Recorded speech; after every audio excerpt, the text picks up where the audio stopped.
Vurulmuş tertemiz alnından uzanmış yatıyor. Bir hilal uğruna yarabbi güneşler batıyor. Korkma, sönmez mi seherlerin al sancı? Sönmeden yurdumuzda demeyin sanacı. Aman milletimin yıldızı parlayacak. Aman indirelim milletimin direnci. Çatla, kurban olan çeneni ey nazlı hilal.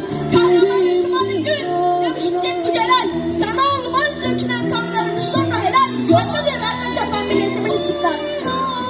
Beni zaten beridir hür yaşadım, hür yaşarım. Hangi çılgın bana zincir vuracakmış şaşarım. Köklemiş sahibiyim ben de biçinden aşarım. Yensalım dağları enginlere sığmam taşarım. Darbına afakını sarmışsa çelik zırhlarıma. Benim iman dolu göğsüm gibi serhatlim var. Ulusun sorma nasıl böyle bir iman var. Medeniyet dediğin tek kişi. Arkadaş yurdumu alçaklara uğratma sakın. Siper et gövdeni dursun bu hayatsızca akın. Doğacaktır sana vaat ettiği günler hakkın. Kim bilir belki yarından da yakın. Bastığın yerleri toprak diyerek geçme. Tanrı düşün altındaki binlerce gebersiz yatanı. Sen şehit olmasın incir perezlik kratanı. Verme dünyanın her saplı bu cennet vatanı. Kim bu cennet vatanlarını almaz ki feda? Şurada fışkıracak toprağa sıksan şurada. Canana bütün varım olsun duyda.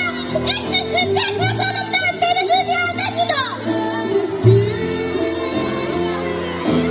Ruhumuz senden ilahi, şudur ancak emeli. Değmesin mavilimin göğsüne namahremeli. Şu ezanlar ki şehadetleri büyütmemeli. Ebedi yurdumun üstüne beni bilmemeli.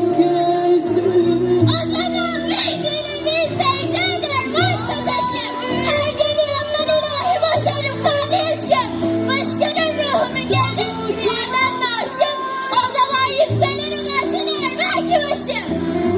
Dalgalar sönmüş şafaklar gibi ey şanlı hilal. Olsun artık dökülen kanlarımın hepsi helal. Ebediyen sana yok, ırkıma yok İzmir hilal. Anladım,